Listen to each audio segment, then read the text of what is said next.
Before we begin, if you enjoy real-life stories that slowly pull you in, stories that seem simple at first, but leave you thinking long after they end, then make sure you subscribe to this channel, because here, we don't just tell stories. We reveal moments that change people, quiet moments, unexpected moments, the kind that don't look important until you realize they were.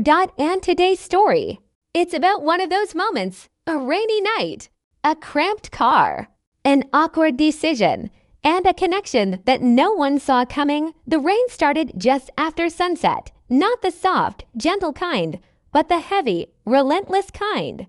The kind that doesn't fall, it pours, a thick curtain of silver crashing against rooftops, soaking the streets, turning every surface slick and reflective. By the time we stepped outside my sister-in-law's house, the world looked completely different, shiny, blurred, cold. Water streamed off the edges of the roof, collecting in uneven puddles along the driveway.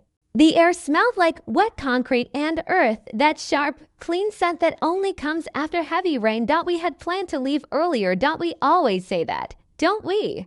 Just one more cup of tea, one more story, one more laugh, and suddenly, an hour disappears. Dinner had been warm, loud, comfortable, the kind of evening that feels easy, but outside, it felt like stepping into another reality. Cold wind brushed against my face, instantly cutting through the warmth I had just left behind. I pulled my coat tighter around me. Beside me, my husband David pressed the key fob. Click. The familiar beep of the car unlocking echoed faintly through the rain. It should have felt normal. Routine. But for some reason, that night didn't feel normal. Not yet. We hadn't brought the SUV. That decision would come back to haunt us. Instead, we took David's old sedan, reliable, efficient, familiar. But small. Too small. And now, there were 5 of us. David, me, our teenage daughter, Lindsay, his son, Ethan, and Ethan's friend, Zach. 5 people. One small car. In the rain. I told you we should have taken the bigger car, I said, half joking, half serious. David chuckled as he opened the driver's door. You said this one was fine, he replied, glancing at me with that amused expression I knew too well. Better mileage, remember. I sighed, brushing rain off my sleeve. I didn't think we'd be packing people like luggage by the time we reached the car. Lindsay and Zach had already rushed ahead. Typical. Teenagers and rain don't mix well. They had squeezed themselves into the back seat, shoulders pressed together, laughing like it was some kind of adventure. Meanwhile, the front passenger seat, completely occupied, groceries, containers, leftovers, carefully placed earlier with good intentions. Now, a problem. David looked at the car. Then at me. Then at Ethan, and I could see it happening. That silent calculation, that moment when reality catches up with planning. Well, he said slowly, that leaves you and Ethan in the back. I leaned forward, peering into the already cramped space. There's no way, I said. There's literally no space. Lindsay had a bag on her lap. Zach was practically glued to the door.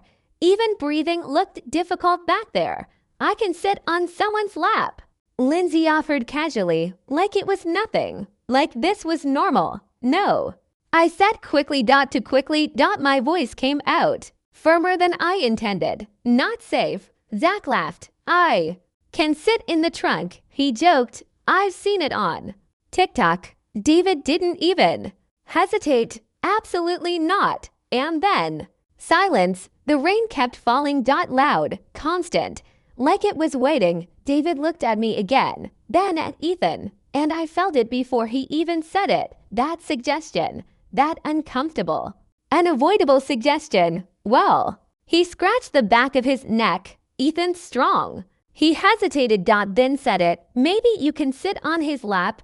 Time slowed. Just for a second. I raised an eyebrow. You're serious? He gave a small, apologetic shrug. It's just 10 minutes. We'll go slow. 10 minutes. It never stays 10 minutes. I looked at Ethan. He was standing slightly behind. U.S. Tall, quiet, trying to disappear into the shadows of the driveway. As if this situation had nothing to do with him, Ethan and I We weren't close, not distant in a bad way. Just careful. Polite. Measured. Blended families have that kind of space. Invisible lines. Unspoken boundaries. And this crossed one of them, sitting on his lap. It felt wrong. Not inappropriate. Just uncomfortable. Awkward. And natural. But the rain wasn't stopping. The cold was getting worse. And standing there wasn't solving anything. So I sighed, a long one. Okay, I said finally, but just this once. Ethan looked up, surprised. Are you sure? No, I wasn't, but I nodded anyway. Let's just get home. And with that, I opened the door and stepped into a moment. That would change something I didn't even realize needed changing. I carefully slid into the back seat, trying not to think about it, trying to make it normal. Trying to make it quick. Ethan shifted slightly, making space. His posture stiff. Controlled. Like he didn't know where to put his hands or himself. I positioned myself carefully, perching lightly, trying not to put my full weight down, trying not to make it worse. Sorry, I whispered. It's okay, he replied quietly. His arms stayed folded. Like moving them would make everything more awkward. The car started. The engine humming softly beneath us. And just like that, we were moving, and the discomfort, immediate. Every small bump in the road sent a ripple through the seat. Every turn made me just slightly. Every movement reminded me exactly where I was sitting. I kept apologizing. Over and over. Sorry. At some point, I realized I was apologizing more for the situation than the actual discomfort inside the car. It was warm. Too warm. The heater blasted softly. Fog began to creep across the windows, blurring the outside world, turning everything into shapes and shadows. David started talking. Lindsay and Zach were laughing about something, a movie, joke, something light, something easy. I tried to focus on their voices. Too. Pretend this was normal. To disappear into the background. But I couldn't, because beneath me, Ethan was completely still, not moving, not shifting, barely breathing. You okay? I asked softly, careful not to let the others hear. He nodded. Without looking at me. Yeah, he said. A pause. Then, I'm just trying not to think about it. I almost laughed, because, say me too, I whispered. And somehow, that tiny moment of honesty made everything feel slightly less awkward. For the first time, we weren't just two people stuck in a strange situation. We were two people experiencing it together, and that changed something, just a little.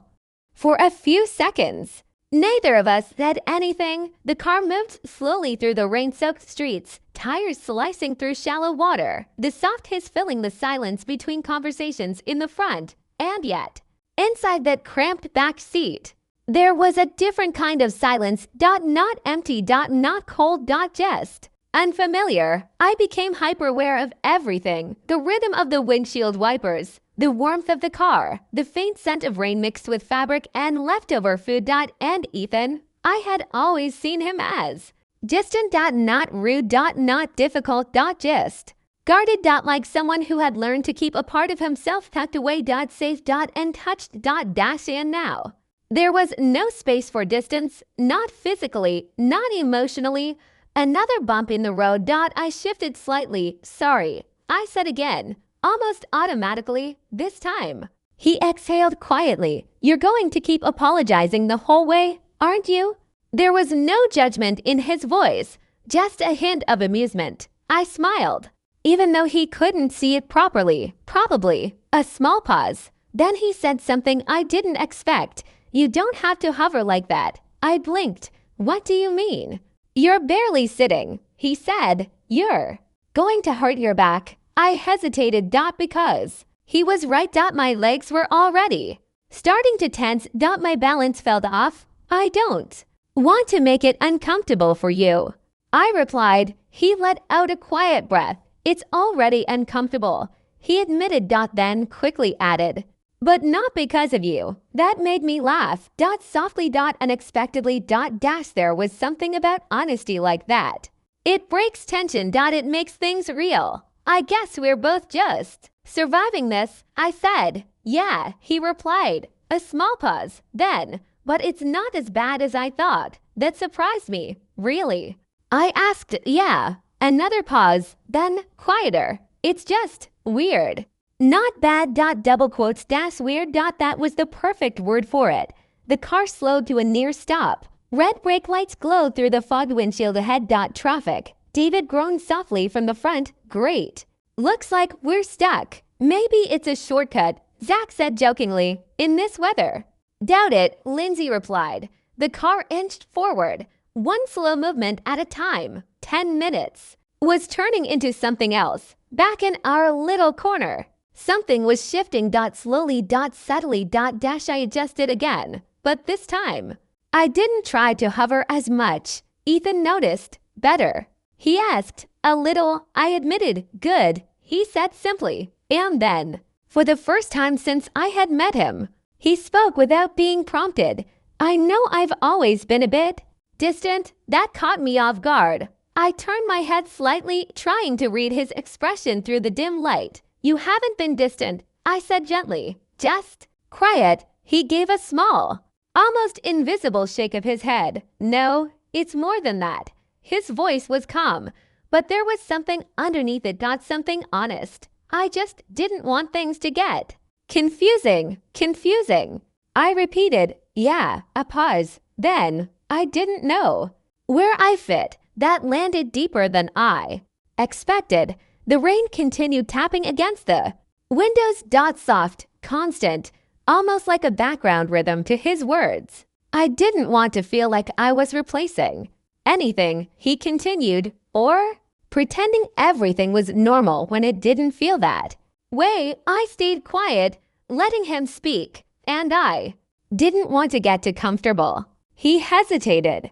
In case it didn't last, that one sentence said everything. Blended families don't come with guarantees. They come with uncertainty.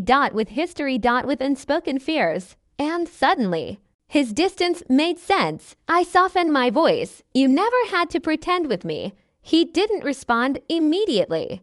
I know it's not easy, I continued, coming into something that already existed. Trying to find your place in it. The car moved forward slightly, then stopped again. But I've never expected you to replace anyone, I said, and I've never expected things to feel perfect. A small pause. I just wanted you to feel safe. That word lingered in the air between us. Safe. For a moment. The outside world disappeared. No traffic. No rain. No noise. Just that one word. He shifted slightly beneath me, not pulling away, not tensing, just adjusting. Then, quietly, I didn't know that his voice had changed. Softer. More open. I thought I had to keep my distance to make things easier. For who? I asked gently. He let out a quiet breath. For everyone. That made my chest tighten. Because sometimes people distance themselves not because they don't care, but because they care too much. You don't have to do that anymore, I said. Another pause, longer this time. Then he nodded. I felt it more than I saw it. Okay, and just like that, something shifted. Not dramatically. Not loudly, but real. The kind of shift you don't notice right away, but later realize everything changed because of it. Up front. Laughter filled the car again. Zach was telling a story. Lindsay interrupted him halfway through. David added something sarcastic. Life continued. Normal. Unaware. But in the back seat. A quiet wall had come down. Time passed. Slowly. Then suddenly faster. The rain began to ease from heavy pouring to a softer drizzle. Streetlights reflected off wet pavement. Golden streaks stretching across the road. We're almost there, David said. And for a moment, I felt something unexpected. I didn't want the moment to end. Not because of the situation, not because of the awkwardness, but because of what it had created. Connection, the kind that doesn't come from planned conversations or forced bonding, but from being placed in a moment you didn't choose and choosing to be present in it anyway. The car turned into our street. Familiar. Quiet. Home. Dash as we pulled into the driveway. The rain had almost stopped completely. The engine shut off. Silence settled in. Everyone alive back there? David joked. Barely. Lindsay laughed. Zach crushed my arm. I survived, Zach said dramatically. I smiled, slowly shifting my weight as I stood up. My legs tingled instantly. Pins and needles. Okay. That was definitely not comfortable, I said. Ethan let out a small laugh. Yeah, not exactly ideal. I looked at him. Really looked at him this time. Thank you, I said, for the seat. He met my eyes, and for the first time. There was no distance, no problem, he replied. Anytime. We stepped out of the car. The air was cooler now. Fresh. Clean. Everyone stretched, laughed, grabbed bags. The chaos of normal life resumed, but something stayed with me later that night.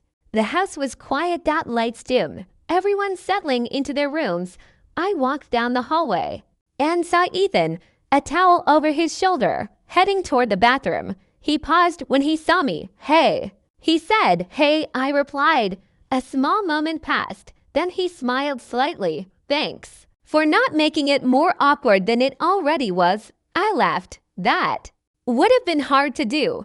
He smiled, wider this time, then nodded. And walked past Emmy, and that was it. No dramatic moment. No big speech. No life-changing declaration. Just something simple but real, because sometimes connection doesn't come from grand gestures. It comes from shared discomfort, unexpected honesty.